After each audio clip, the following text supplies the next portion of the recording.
Hello everyone, welcome to battle IAS. I hope आप सब लोग बहुत अच्छे होंगे। आज की वीडियो में हम 30 नवंबर का न्यूज़पेपर एनालिसिस करेंगे। इसमें टोटल मैंने 6 आर्टिकल लिए हैं, जिसमें पहला आर्टिकल बात करता है प्लांट ट्रीटी की 11th गवर्निंग काउंसिल में एक कॉम्प्रोमाइज़ प्रपोजल नाम की चीज़ है, जिसके ऊपर इंडिया के जो साइंटिस्ट हैं उनके काफ़ी कंसर्न्स हैं। मैं आपको समझाऊंगा ये क्या है कॉम्प्रोमाइज़ प्रपोजल, साथ ही साथ मैं बताऊंगा ये प्लांट ट्रीटी क्या है, और इस प्लान ट्रीटी से कनेक्टेड जो पीवाईक्यू उठा है वो भी आपके साथ में डिस्कस करूंगा इस आर्टिकल में। नेक्स्ट आर्टिकल बात करता है इलोरा के ऊपर। अब यहाँ पे जो एडिटर है उनका कहना है कि इलोरा में जो कुछ हेरिटेज साइट्स हैं उनका काफ़ी ज़्यादा नेग्लेक्शन किया जा चुका है। अब अगेन ये आर्टिकल जो कहीं ना कहीं कंजर्वेशन या फिर प्रिजर्वेशन के रिगार्ड में है, बट बात हुई है इलोरा के ऊपर, तो आपको समझाऊंगा मैं अजंता और इलोरा के रिगार्ड में जो जो चीज़ें ज़रूरी हैं।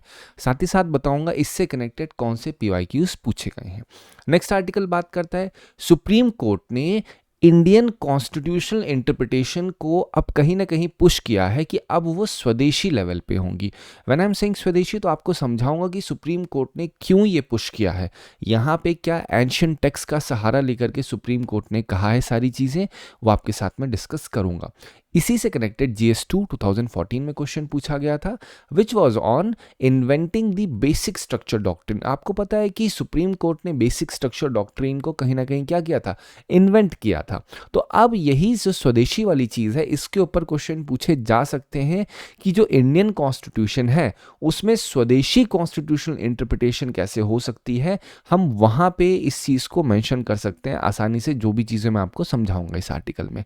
नेक्स्ट आर्टिकल बात करता है प्लास्टिक पोल्यूशन से जो मैरीन लाइफ की डेथ हो रही है वो इतनी ज़्यादा किस तरीके से हो रही है, वहाँ पे बात करूँगा मैं आपके साथ कि कौन कौन से स्पीशीज़ हैं जो कि हाईली इम्पैक्ट हैं due to this plastic pollution thing. ठीक है। नेक्स्ट आर्टिकल बात करता है एक एयरक्राफ्ट के ऊपर जो कि बेसिकली ट्रेनर एयरक्राफ्ट है, इसका नाम हंसा 3 है। यहीं पे आप समझ लो इस आर्टिकल को, लेकिन आगे चल के आपको उसमें स्नैप में प्रॉपर समझाऊंगा। सिर्फ आपको नाम याद रखना है और जो की पॉइंट्स है वो मैं आपको समझाऊंगा और बताऊंगा कैसे यूपीएससी में क्वेश्चन पूछे जा सकते हैं।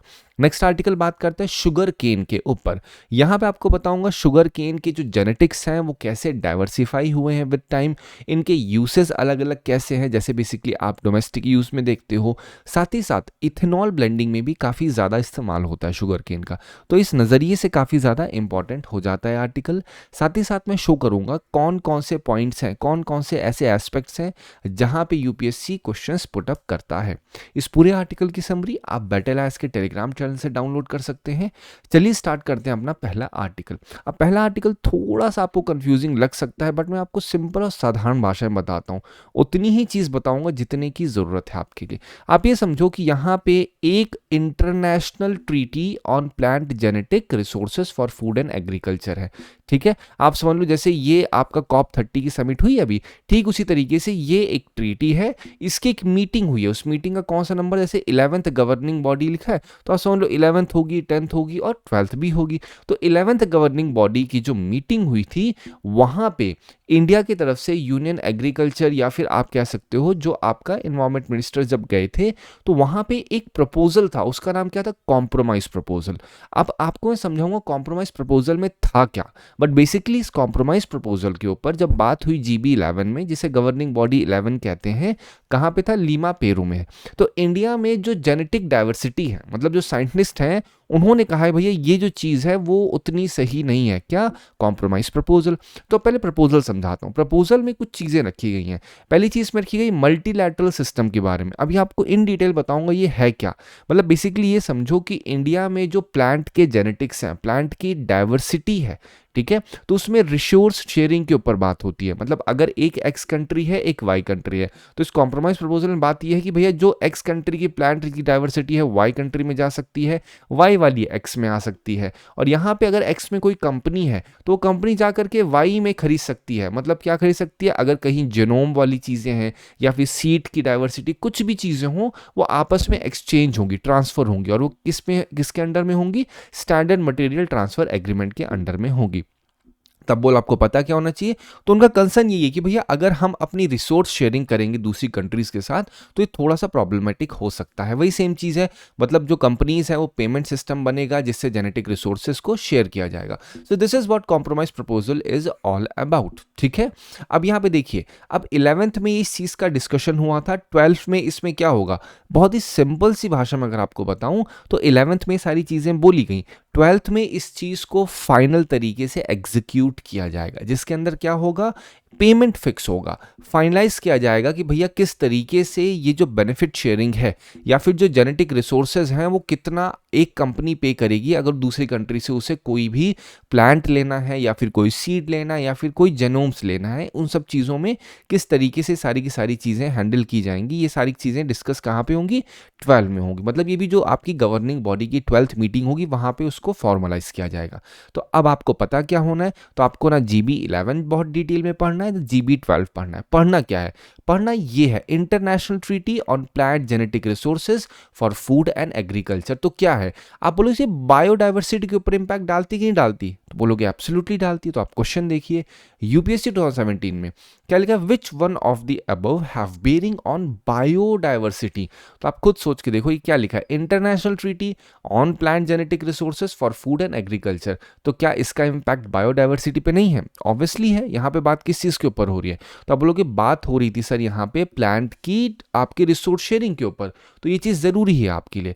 साथ ही साथ United Nation convention to combat desertification के ऊपर बात हो रही है, तो ये भी कहीं ना कहीं बायोडाइवर्सिटी पे बियरिंग है इसकी। वर्ल्ड हेरिटेज कन्वेंशन जो है वहाँ पे बायोडाइवर्सिटी के ऊपर कहीं ना कहीं बियरिंग होगी। तो यहाँ पे 1 2 3 all are correct because they all have bearing on the biodiversity. तो ये जो आर्टिकल पिक किया था मैंने इस वजह से पिक किया क्योंकि यहाँ पे कौन सा मेंशनिंग है, international treaty on plant genetic resources for food and agriculture. ठीक है, चलो हम बात करते हैं नेक्स्ट आर्टिकल पे।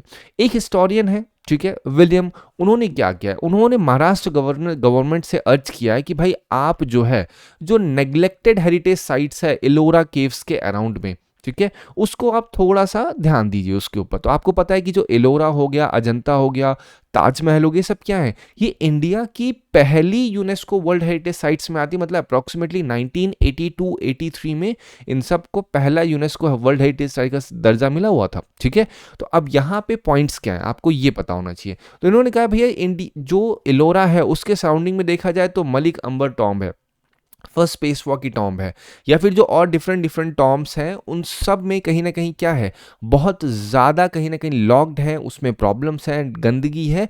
तो उनका कहने का मतलब है कि इसकी सफाई होनी चाहिए, इसका प्रॉपर तरीके से प्रिजर्वेशन होना चाहिए जिससे इसकी हेरिटेज को उसी तरीके से रीइंस्टेट किया जा सके। तो ये तो आर्टिकल यहाँ पे वाइंड अप हो जाता है। इसको आप यूज़ कर सकते हो बेसिकली जीएस पेपर 1 में आप डाल सकते हो कि कल्चर में कौन कौन से ऐसे इम्पेडिमेंट्स हैं या फिर जो आपकी हेरिटेज है उनमें कौन कौन सी ऐसी प्रॉब्लम्स हैं जिनको सुधारा जाना चाहिए। ठीक है, अब यहाँ पे एक चीज़ देखिए, अजंता केव्स के बारे में बताता हूँ। कहाँ पे है, औरंगाबाद में लोकेटेड है, जो कि छत्रपति संभाजी नगर हो चुका है। अब यहाँ पे क्या है, यहाँ पे अगर आपको कोई चीज़ देखो तो वघोरा रिवर के अराउंड में है, वघोरा रिवर के अराउंड अजंता केव है, यूनेस्को वर्ल्ड हेरिटेज साइट का दर्जा भी मिला है। यहाँ पे बुद्धिस्ट केव देखने को मिलेगी आपको, म्यूरल्स, फ्रेस्को और जातक टेल्स, मतलब ये सारी क्या है, जैसे गुफा होती है केव्स, तो केव्स पे आपको पेंटिंग्स दिखेगी अलग अलग तरीके से। तो ये सब कुछ काफ़ी ज़्यादा ज़रूरी हो जाता है और ये सातवाहनों और वकाटक के पैट्रोनेज में बनाया गया था कहीं ना कहीं। ठीक है, यहाँ पे आपको चैत्र और विहारास भी देखने को मिलेगा। अब आपको पता होगा चैत्य और विहारा के ऊपर 2013 या 14 में एज इट इज क्वेश्चन पूछा गया, भैया आप बताइए चैत्य क्या है, विहार क्या है। मैं आपको यही समझा देता हूँ। विहार, विहार साउंड कैसा कर रहा है, विहार मतलब घूमने की जगह, चलिए थोड़ा सा विहार होके आते हैं, तो कैसा साउंड कर रहा है, ऐसा लग रहा है ना घूमने जा रहे हैं। चैत्य मतलब क्या, ये पूजा करने का कहीं ना कहीं स्थान होगा। ठीक है, तो ऐसी गुफाएं जहाँ पे जो बुद्धिस्ट मॉन्क्स या फिर जैन मॉन्क्स आकर के रहते थे, विहार करते थे, वो सब कुछ आपका किस में आएगा, विहार में आएगा, चैत्य में आएगा। ठीक है, चैत्य में क्या होगा, जहाँ पे मेडिटेशन होता था या फिर आपकी पूजा जैसी चीजें होती थी। एग्जैक्टली यूपीएससी ने क्वेश्चन क्या पूछा है, दे हैव आस्क्ड कि भैया what is basic difference between चैत्य एंड विहारास। ठीक है, चलो अब यहां पे आप देखिए 21 का क्वेश्चन क्या पूछा गया है, which one of the following is correct, Ajanta lies in the gorge of Waghora river, क्या ऐसा है, एब्सोल्युटली आपको बाकी पढ़ने की जरूरत ही नहीं है, लेकिन आपको पता होना चाहिए सांची स्तूप किसकी जहाँ पे है, पांडुलेना जो पांडुलेनी केव्स है वो किस जहाँ पे है, और अमरावती स्तूप कौन से रिवर के अराउंड है, क्योंकि नेक्स्ट बार पूछा जा सकता है इस तरीके से, ठीक है। तो आपको मैंने यहीं पे इसी वजह से ये आर्टिकल लिया था, क्योंकि यहाँ पे आपको मैंने ये वघोरा पहले ही समझा दिया था। अब मैं इलोरा के बारे में समझाता हूँ। इलोरा में वही चीज़ है, ये भी यूनेस्को वर्ल्ड हेरिटेज साइट का हिस्सा है। यहाँ पे आपको हिंदू, बुद्धिस्ट, जैन हर एक का कहीं ना कहीं केव देखने को मिलेगी, और यहाँ पे कैलाश टेम्पल भी मिलेगा केव 16 में। वर्ल्ड का लार्जेस्ट मोनोलिथिक रॉक एक्सकवेशन, आप सोच के देखिए, मतलब एक पत्थर को काट के उठा के पूरा का पूरा कैलाश टेम्पल बना है। आप नेट के ऊपर डालिएगा कैलाश टेम्पल और फिर डालिएगा इलोरा, तो आप देखोगे वो सिर्फ एक पत्थर को काट काट के ऐसा बना दिया उन्होंने, ठीक है।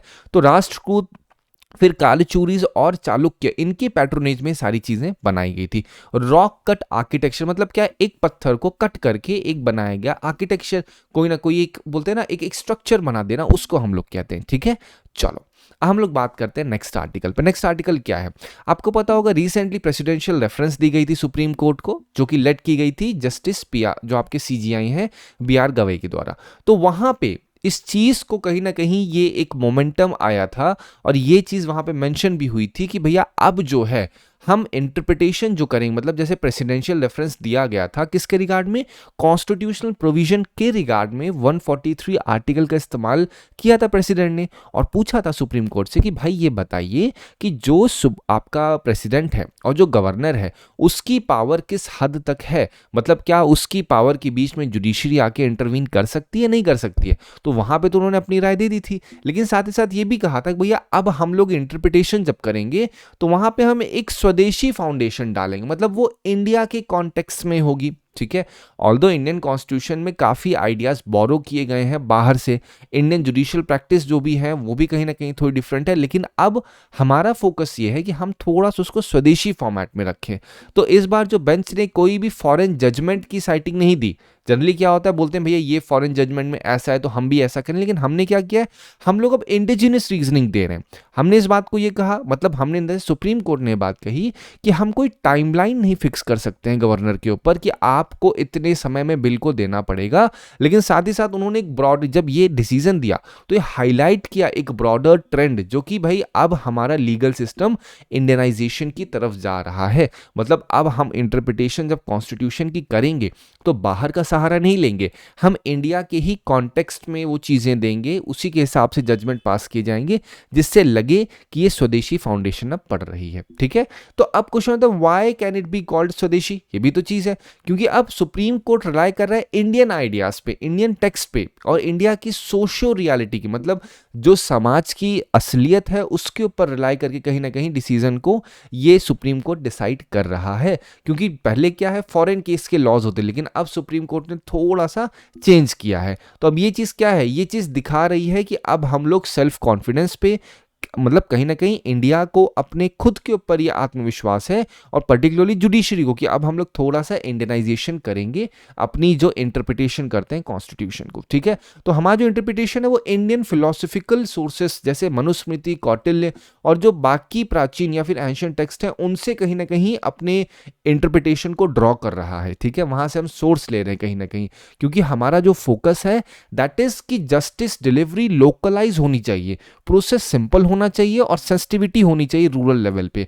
और ये चीज कहीं ना कहीं कॉन्स्टिट्यूशन के रिगार्ड में बेंच ने भी कही है कि अब हम लोग कॉन्स्टिट्यूशन का जो इवोल्यूशन होगा, पर्टिकुलरली जीएस पेपर 2 में लिखा है इवोल्यूशन ऑफ इंडियन कॉन्स्टिट्यूशन, वो होगा इस आधार पे कि भारत की समाज, जब भारत की जो सामाजिक स्थिति है उसकी जरूरतें, उनके वैल्यूज, उनके विचार और उनके ट्रेडिशन के अनुसार अब इवॉल्व होगी, ये बेंच ने इस बार कहा है। तो ये चीज कहीं ना कहीं शिफ्ट होता है, जो कॉलोनियल लेगेसी है इंडिया में, जो लॉ मेकिंग का तरीका है उसको अब कहीं ना कहीं शिफ्ट किया गया है। वो चीज दिखाती है कि हम केवल ब्रिटिश फ्रेमवर्क को नहीं अपनाएंगे, अब हम थोड़ा सा अपना तरीका निकालेंगे। तो ये चीज आगे चल के काफी ज्यादा डिस्कस होगी स्वदेशी वर्ड को रिगार्ड में। तो आपको पता होना चाहिए जीएस पेपर 2 में कभी भी अगर आप जुडिशरी के ऊपर कोई पॉइंट लिख रहे हो, पर्टिकुलरली इंटरप्रिटेशन के ऊपर लिख रहे हो, तो वहां पे ये चीज आप आसानी से मेंशन कर सकते हैं, ठीक है। चलो हम बात करते हैं नेक्स्ट आर्टिकल पे। तो यहाँ पे क्या है, एक स्टडी हुई थी, ठीक है, PNAS ने एक स्टडी की, क्या है क्यों है आपको वो सब नहीं जानना है, लेकिन स्टडी में क्या हुआ, स्टडी ये की गई कि भैया किस तरीके से प्लास्टिक पोल्यूशन जो मैरीन की स्पीशीज है उनको हार्म कर रहा है। तो अप्रॉक्सीमेटली 1300 मैरीन स्पीशीज, जिसमें सी बर्ड्स भी थी, मैरीन मैमल्स भी थे, सी टर्टल्स भी थे, इन लोगों में देखा गया कि भैया प्लास्टिक को इंजेक्शन हुआ है। प्लास्टिक, रबर, फिशिंग डेब्रीज और बाकी ये सारी की सारी चीज़ें काफ़ी ज़्यादा इंटरनल डैमेज कर रखी हैं इन सभी स्पीशीज़ में। तो अगर देखा जाए तो जो रिसर्चर्स हैं उन्होंने 10,000 प्लस स्पीशीज़ का एक प्रॉपर तरीके से नेक्रोप्सीस जो जिसे कहते हैं, या फिर आप इसको ऑटोप्सी भी कह सकते हो आसान सी भाषा में, मतलब अंदर तक स्पीशीज़ को प्रॉपर रिसर्च की गई तो पता लगा कि भैया 35% sea birds, 12% marine mammals, 47% sea turtles ने इंजेस्ट किया है प्लास्टिक। तो यहाँ पे आपको पर्टिकुलर स्पीशीज का नाम क्या पता होना चाहिए, एल्बैट्रॉस, गर्ल्स टर्न्स, स्ट्रिप डॉल्फिन, फिर आप देखो स्पर्म वेल्स और बाकी 7 टर्टल की स्पीशीज। तो सबसे ज्यादा जो प्लास्टिक पाया गया वो कहाँ पाया गया, आप बोलोगे सी टर्टल्स में पाया गया, और वहां पे हाईएस्ट फर्टैलिटी रेट है। तो आपको पता क्या होना चाहिए, आप यहां से बोल सकते हैं जो सी बर्ड्स हैं उसमें रबड़, मैरीन मैमल्स में soft plastic, fishing gears, sea turtles में हार्ड और सॉफ्ट प्लास्टिक्स। तो आपसे बोल सकते हैं सबसे ज्यादा fishing gear as per this study कहां पे पाया गया, तो आपसे बोला जा सकता है ऐसे करके, लेकिन अगेन ऐसा नहीं यूपीएससी बोलेगा। आपको पता होना चाहिए कि भैया ये जो प्लास्टिक होता है ये किस तरीके से मैरीन लाइफ को बहुत ही सीवियरली इंपैक्ट करता है, ठीक है। चलो अब हम बात करते हैं इस क्वेश्चन के ऊपर। यहाँ पे क्वेश्चन किस चीज के ऊपर बात कर रहे हैं, प्लास्टिक के ऊपर। 24 में पूछा गया है, many chewing gums found in the market are source of environment pollution, are they not. मैं आपसे पूछता हूँ, आप बोलो yes sir absolutely they can B.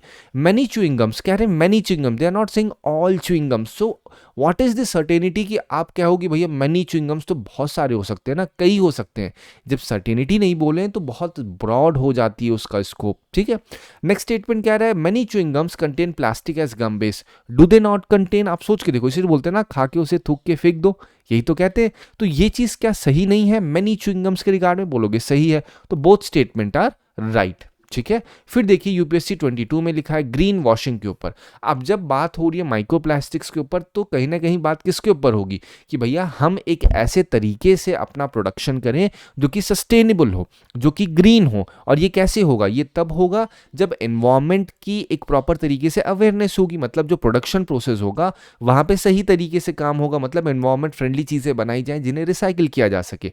तो वहीं पे जो प्रोड्यूसर्स होते हैं वो जनरली क्या करते हैं, ग्रीन वॉशिंग टर्म यूज होता है। मतलब वो क्या करते हैं, अपने प्रोडक्ट को बताएंगे कि भैया हमारे जो प्रोडक्ट में रॉ मटेरियल लगा है ना, ये XYZ रॉ मटेरियल बहुत ही एनवायरमेंट फ्रेंडली है। मतलब ये सिर्फ और सिर्फ क्या कर रहे हैं, XYZ को बता रहे हैं, बट एक्चुअली में ये होता नहीं है। मतलब सिर्फ दिखा रहे हैं, ग्रीन वॉश कर दे रहे हैं। जैसे बोलते हैं ना व्हाइट वॉश होना, ठीक उसी तरीके से ग्रीन वॉश मतलब क्या होता है, किसी प्रोडक्ट को एनवायरमेंट फ्रेंडली दिखाना, लेकिन वो एक्चुअली में वैसा होता नहीं है। जैसे क्या लिखा है, conveying a false impression that a companies products are eco friendly and environmentally sound. क्या ये सही है, yes this is absolutely right in regards with green washing, ठीक है। फिर देखिए 21 के बारे में, R2 कोड ऑफ प्रैक्टिसेस। तो जब बात हो रही है किसके ऊपर, प्लास्टिक के ऊपर, तो यहीं पे बात होगी रिसाइकलिंग के ऊपर। तो प्लास्टिक भी है और भी डिफरेंट डिफरेंट प्रोडक्ट्स होते हैं जिनकी रिसाइकलिंग के ऊपर बात होती है। तो जो R2 कोड ऑफ प्रैक्टिस है that is in regards with recycling industry, particularly electronics. तो ये भी आपको पता होना चाहिए, जो कि एनवायरमेंट के रिगार्ड में काफी ज्यादा जरूरी है, ठीक है। चलो हम बात करते हैं नेक्स्ट आर्टिकल पे। नेक्स्ट आर्टिकल पे 1 लाइन के स्लैप में आपको बताऊंगा। स्नैप में यहाँ पे क्या हुआ है, यहाँ पे हंसा 3 नाम से, हंसा 3 नाम का एक ट्रेनर एयरक्राफ्ट बनाया गया है। अब ये जो ट्रेनर एयरक्राफ्ट है इसमें आपको पता क्या होना चाहिए, पता ये होना चाहिए क्योंकि ये आपका इंडिया का इंडिजिनियस है कहीं ना कहीं, ठीक है। अब ये 2 सीटर ट्रेनर एयरक्राफ्ट है। बोलो सर इसकी जरूरत क्या है, जरूरत ये है कि आने वाले समय में इंडिया को अप्रोक्सीमेटली 30,000 पायलट्स की जरूरत पड़ेगी इन नेक्स्ट 15 to 20 ईयर्स। तो कहीं ना कहीं ये एयरक्राफ्ट जो होंगे ये ट्रेनिंग में काफी ज्यादा मददगार होंगे इंडिजीनियसली। अब आपको समझ में आएगा कि इसकी जरूरत क्या है, ठीक है। तो इस वजह से बोला जा सकता है कि भैया Hansa 3 aircraft are going to play very pivotal role to train the requirement to train pilots. ये चीज अगर लिखी होगी तो कहीं ना कहीं वो सही होगी, ठीक है। तो बस आपको यहां पे यही चीज पता होनी चाहिए, हंसा 3 क्या है, एक ट्रेनर एयरक्राफ्ट है, मतलब पायलट्स को ट्रेनिंग देने के लिए एक हवाई जहाज बनाया गया है छोटा सा, ठीक है। चलो अब हम बात करते हैं नेक्स्ट आर्टिकल पे। नेक्स्ट आर्टिकल क्या है, एक प्रॉपर बोलते हैं ना एक नई स्टडी हुई, स्टडी में एनालाइज किया गया 390 ग्लोबल शुगर केन वेराइटीज को अलग अलग कंट्रीज से। तो अलग अलग कंट्रीज से जब इसको एग्जामिन किया गया तो ये पता चला कि भैया जो शुगर केन की वेराइटीज है दैट इज पॉलीप्लॉइड। इसका मतलब क्या है कि उनमें जो क्रोमोसोम्स है ना वो बहुत ही अलग अलग डिफरेंट डिफरेंट टाइप्स के मल्टीपल सेट्स ऑफ क्रोमोसोम्स हैं। अब क्रोमोसोम्स होने की वजह से क्या है, मतलब ये चीज है क्यों, पहली चीज तो यही होनी चाहिए ना कि इसमें अलग अलग तरह के क्रोमोसोम्स कैसे हैं। तो ये माना गया कि भैया सेंचुरीज से ह्यूमन ट्रांसपोर्ट हो रहा है, किसका, जो आपका शुगर केन है, ट्रेड हो रहा है, हाइब्रिड ब्रीडिंग हो रही है। ध्यान रखना हाइब्रिड ब्रीडिंग की बात हो रही है। यहीं पे आपको मैं सीडलिंग के बारे में बताऊंगा अभी, जिससे क्वेश्चन पूछा गया है। तो अलग अलग कंट्रीज में क्या पता ऐसा हुआ हो कि शुगर केन की जो स्पीशीज है वो गई हो और उस वजह से वहां अलग अलग क्रोमोसोम मिले होंगे। अब यहाँ पे क्या है, शुगर केन को केवल ऐसा स्वीटनर क्रॉप नहीं देखा जाता, ये basically major source of bio ethanol भी होता है, जो कि एक क्लीनर फ्यूल ऑल्टरनेटिव होता है। कैसे बनता है, आप बोलो शुगर केन से निकलता है पूरा उसका रेसिड्यू, उस रेसिड्यू को फर्मेंट करके ब्लेंड कर दिया जाता है पेट्रोल के साथ, तो वो आपका इथेनॉल ब्लेंडेड पेट्रोल बन जाता है। तो इंडिया एक मेजर प्रोड्यूसर है। पर्टिकुलरली देखा जाए इंडिया में जो 13 स्टेट्स हैं वो काफी ज्यादा बड़ी मात्रा में प्रोडक्शन करते हैं शुगर केन का, ये आपको पता होना चाहिए। तो इंडिया ने अप्रोक्सीमेटली 4,400 लाख टन्स का प्रोडक्शन किया है, किसका, शुगर केन का। तो यहां पे आपको मेन चीज क्या पता हो, मेन चीज पता होनी चाहिए शुगर केन का जो अलग अलग, ये एक पॉलीप्लॉइड के बारे में पता होना चाहिए। ये क्या है, टर्म बोल सकते हैं, term polyploid often seen in news. Tell क्या है ये, तो बोल सकते हो मल्टीपल सेट्स ऑफ क्रोमोसोम के रिगार्ड में इसकी बात होती है। ठीक है, अब यहाँ पे आपको शुगर केन के बारे में और बताता हूं। आपको सुना होगा एमएसपी, मिनिमम सपोर्ट प्राइस, तो कौन डिसाइड करता है, आप बोलोगे CACP डिसाइड करता है, commission for agriculture cost and prices. ठीक है, तो अब ये जो है इसका डिसाइड तो ये करता है एमएसपी, और इसका approval cabinet committee on economic affairs देती है। तो ये नॉर्मल एमएसपी जो होता है 23 क्रॉप्स पे दिया जाता है, लेकिन कुछ क्रैश क्रॉप्स होती हैं जैसे शुगर केन, कॉटन, जूट, तो शुगर केन का एमएसपी नहीं होता, यहाँ पे एफआरपी होता है, जिसे फेयर एंड रेम्यूनरेटिव प्राइस कहते हैं, जो कि गवर्नमेंट के द्वारा डिसाइड किया जाता है शुगर कंट्रोल ऑर्डर के द्वारा। तो ये आपको पता होना चाहिए, और एग्जैक्टली क्वेश्चन इसी चीज के ऊपर पूछा गया है। आप अगर नोटिस करोगे क्या लिखा है, यूपीएससी 2015 में fair and remunerative prices of sugar cane is approved by, तो क्या है बोलोगे, तो क्या यहाँ पे commission for agriculture cost and prices होगा, नहीं, ये cabinet committee on economic affairs के द्वारा किया जाता है। ऑलरेडी मैंने यहाँ पे वो चीज मेंशन ही कर दी है। ठीक है, चलो अब मैं बात करता हूं इस आर्टिकल पे, इस आर्टिकल नहीं बेसिकली क्वेश्चन पे, यूपीएससी 2020 का क्वेश्चन है। With reference to current trends in the cultivation of sugar cane India consider the following statement. क्या लिखा है, अब substantial saving in seed material is made is made when bud chipping seedlings are raised in a nursery basically and transplanted in the main field। तो अब क्या ऐसा नहीं हो, कह रहे एक सब्सटैंशियल सेविंग हो जाती है जब भी शुगर केन के जो छोटे छोटे सीडिंग्स होते हैं उनको उठा के कहाँ पे, मतलब पहले नर्सरी में रखा जाता है फिर उसको ट्रांसप्लांट कर दिया जाता है। तो कैसे सेविंग नहीं होती है, हाँ भाई ऑब्वियसली हो जाती है। फिर क्या रहे, when direct plantings of sets is done the germination of percentage is better with single bud. मतलब कह रहे हैं कि भैया जब आप जो आपके सीड्स होते हैं या फिर जो आपके सीड से निकले हुए छोटे छोटे पौधे होते हैं, जब उनको डायरेक्टली प्लांट कर दिया जाता है तब उसमें ज्यादा एक तरीके से आप बोल सकते हो जर्मिनेशन का परसेंटेज बेटर होता है। ठीक है, ये कह रहे हैं as compare to sets with many buds, मतलब बेसिकली ऐसे समझो ये एक आपका सेट है, ये एक आपका बेस्ट सेट है, तो यहाँ पे 1 2 3 4 फिर यहाँ पे 1, तो कह रहे हैं भैया जब हम लोग एक साथ उठा के इस सेट को डालते हैं जमीन पे तब ये उतना अच्छा नहीं होता जितना अच्छा एक पे हो जाता है। तो आप सोच के देखो ज्यादा अच्छा सक्सेसफुल कौन सा होगा, किसी को बीज में लगना होगा या किसी पौधे को उगना होगा, जहां पे एक साथ होगा या जहां पे अकेला होगा। बोलो सर जहां पे एक साथ होंगे उसके ज्यादा होंगे, लेकिन कह रहे हैं यहाँ पे जो सिंगल बडेड होंगे उनके ज्यादा चांसेस है। ऑब्वियसली ऐसा नहीं होगा, तो आप क्या बोलोगे, ये गलत हो जाएगा, ये गलत हो जाए, 1 तो ऑलरेडी सही है, तो 1 and 4 is the right one. ठीक है, तो ये चीज आपको आसानी समझ में आ जाएगी कैसे इस तरह के क्वेश्चंस को अटेम्प्ट करना है। अब क्या लिखा है, sugarcane can be cultivated using settlings prepared from tissue culture, can't they be cultivated by using. Obviously हमेशा कभी भी कोई स्टेटमेंट आप देखो तो उस स्टेटमेंट में क्वेश्चन टैग लगा दो।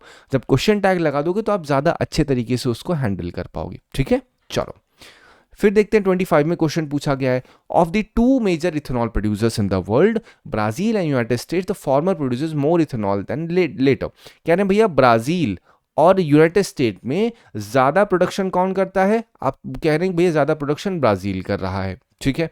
फिर कह रहे हैं unlike the USA where corn is principal feed stock for ethanol blending, sugar cane is principal feed stock for ethanol production in Brazil.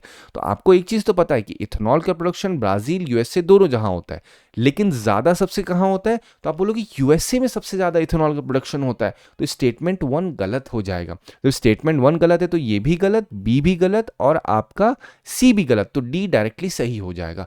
अब पर्टिकुलरली बात की जाए तो यूएसए में जो प्रिंसिपल फीड स्टॉक होता है जिससे इथेनॉल बनाया जाता है वो क्या होता है? कॉर्न होता है, क्योंकि कॉर्न का प्रोडक्शन में सबसे ज्यादा यूएसए में, और शुगर केन कहाँ होता है? ब्राजील में होता है। ठीक है, आई होप आपको इस आर्टिकल से मदद मिली होगी। Thank you so much for watching this video.